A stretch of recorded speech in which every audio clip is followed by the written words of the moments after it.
নিপীড়নের যে কত ভয়াবহ মাত্রা ছিল, সন্তানকে তার পরিবারের কাছ থেকে বিচ্ছিন্ন করে রেখেছে, স্বামীকে তার স্ত্রীর কাছ থেকে বিচ্ছিন্ন করে রেখেছে,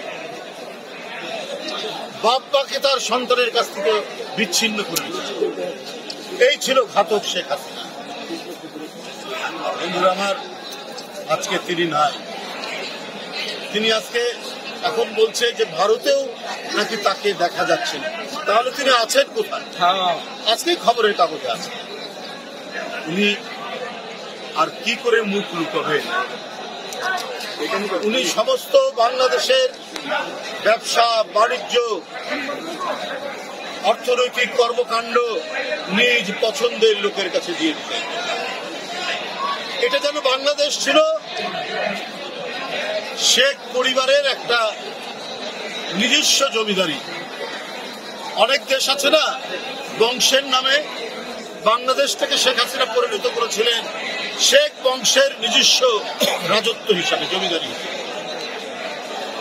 কারণ এখানে কেউ নিজের স্বাধীন মতো কোনো কাজ করতে পারে।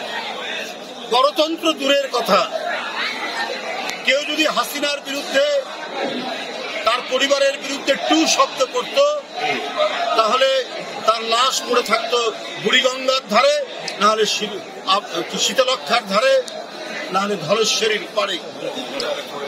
এই তো ছিল। গুম, গুপ্ত হত্যা জাতীয় জীবনের অংশ ছিল। শত শত গুম, শত শত বিচার বহির্ভূত হত্যা। এইটার মধ্যে জীবনযাপন করেছে দেশের বিরোধী দল।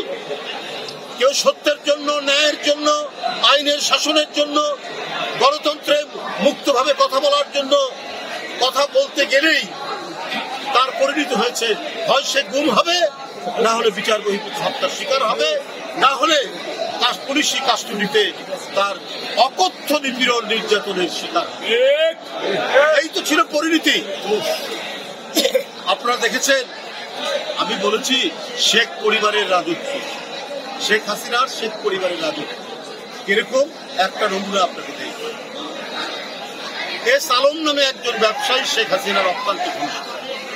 তাকে বাংলাদেশের প্রায় অধিকাংশ ব্যাংক কেড়ে নিয়ে তাকে দেওয়া হতো, অনেক মিডিয়া কেড়ে নিয়ে তাকে দেওয়া হতো। কি ছিল সে?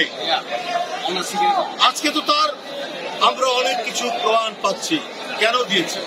তাদেরকে বাংলাদেশের বিভিন্ন ব্যবসায়ী প্রতিষ্ঠান দিয়ে তার মাধ্যমে তিনি বিদেশে টাকা পাচার করতেন। যদি কোনোদিন পালিয়ে যেতে হয়, তাহলে সেই এস আলমের লোকেরা, এস আলম যে টাকা পাচার করেছে, এই টাকা পাচারের অংশ শেখ হাসিনা পাবে।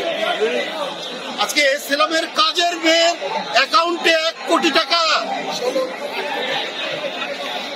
তার কাজের মেয়ের অ্যাকাউন্টে 1 কোটি টাকা, এবং কাজের মেয়ের স্বামীকে একটি ব্যাংকের সিনিয়র প্রিন্সিপাল অফিসার করা হয়েছে।